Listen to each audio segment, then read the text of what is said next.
शुरू अल्लाह का नाम लेकर जो बड़ा मेहरबान निहायत रहम वाला है। अलिफ लाम मीम। ये हिकमत की भरी हुई किताब की आयतें हैं, नेकुकारों के लिए हिदायत और रहमत। वो जो नमाज की पाबंदी करते और ज़कात देते हैं और वही हैं जो आखिरत का यकीन रखते हैं। यही अपने परवरदिगार की तरफ से हिदायत पर हैं और यही कामयाब हैं। और लोगों में बाज ऐसा है जो बेहुदा हिकायतें खरीदता है ताकि लोगों को बेसमझे अल्लाह के रास्ते से गुमराह करे और उससे हंसी करे। यही लोग हैं जिनको जलील करने वाला अजाब होगा।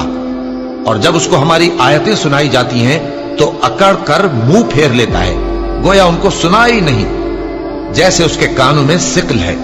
तो उसको दर्द देने वाले अजाब की खुशखबरी सुना दो। जो लोग ईमान लाए और नेक काम करते रहे उनके लिए नेमत के बाग हैं, हमेशा उनमें रहेंगे।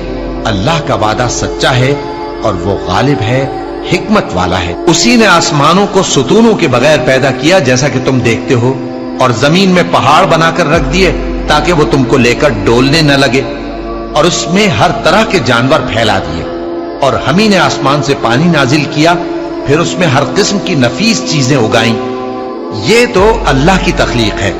अब मुझे दिखाओ कि अल्लाह के सिवा जो हस्तियां हैं उन्होंने क्या पैदा किया है।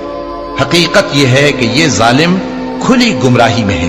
और हमने लुकमान को दानाई बख्शी कि अल्लाह का शुक्र करो, और जो शख्स शुक्र करता है तो अपने ही फायदे के लिए शुक्र करता है, और जो नाशुक्री करता है तो अल्लाह भी बेनियाज है, लायक हम्दो सना है।